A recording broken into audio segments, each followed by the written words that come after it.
राहुल गांधी ने बीजेपी को पकड़ा और लगाए वोट चोरी का इल्जाम। आइए जानते हैं क्या है राहुल गांधी की रणनीति। राहुल गांधी ने डबल वोटिंग को लेकर बड़े बड़े दावे किए, लेकिन अब वही उनके गले की फांस बन सकता है, क्योंकि चुनाव आयोग दावा कर रहा है कि उन्होंने फर्जी डॉक्यूमेंट दिखाए। अगर उनके डॉक्यूमेंट सही हैं तो उन्हें सबूत देना चाहिए।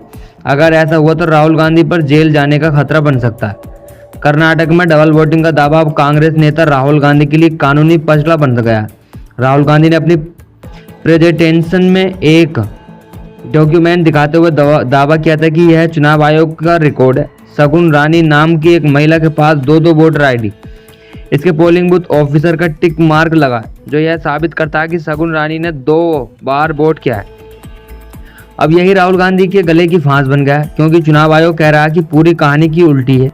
कर्नाटक के चीफ इलेक्शन कमीशन ने राहुल गांधी को नोटिस जारी कर दिया और पूछा कि जो दावा आपने किया है उसका सबूत दो, क्योंकि हमने जो जांच की है उसके मुताबिक शगुन रानी नाम की महिला ने 2 बार वोट नहीं किया। लेकिन सबसे बड़ा सवाल, अगर राहुल गांधी का दावा गलत पाया गया तो क्या होगा।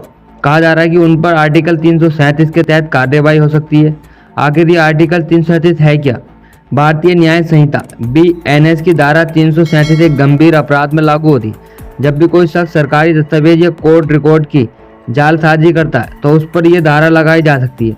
जैसे कोई शख्स अगर वोटर आईडी, आधार कार्ड, जन्म मृत्यु या विवाह रजिस्टर, सरकारी प्रमाण पत्र, कोर्ट की कार्यवाही के रिकॉर्ड, पावर ऑफ अटॉर्नी जैसे दस्तावेज पर खेल करे तो वह इस खेल में फंस सकता है। माना जा रहा है कि राहुल गांधी ने जिस तरह चुनाव आयोग के डॉक्यूमेंट को गलत तरीके से पेश किया, उसमें छेड़छाड़ की गई है, वह इस दायरे में आएगी। अगर ऐसा हुआ तो कड़ी कार्रवाई की जा सकती है।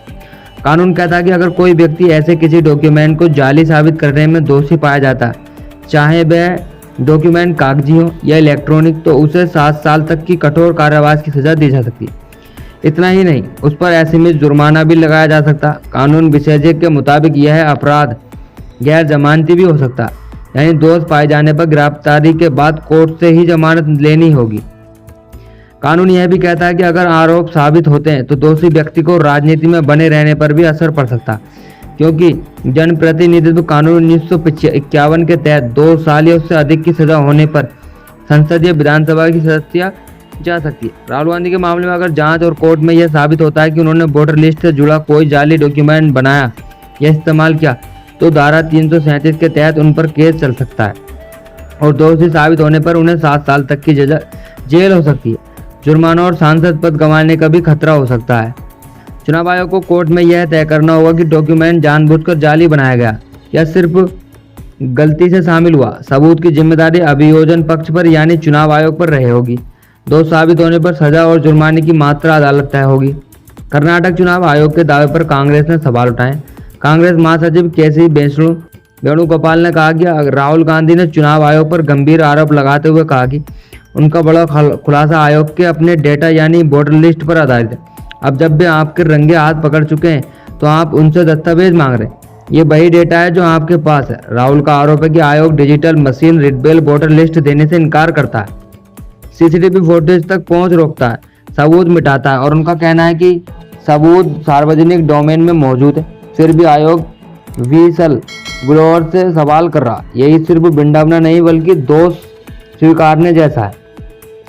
विपक्ष को डिजिटल वोटर लिस्ट क्यों नहीं दी जाती? CCTV और वीडियो सबूत मिटाने का आदेश किसने दिया? फर्जी वोटिंग और वोटर लिस्ट में गड़बड़ी क्यों? विपक्षी नेताओं को धमकाने का कारण क्या? क्या ये चुनाव आयोग अब भाजपा का चुनाव एजेंट बन गया? इसमें राहुल गांधी ने कहा है ये सब बातें, तो आपकी क्या राय है बताएं।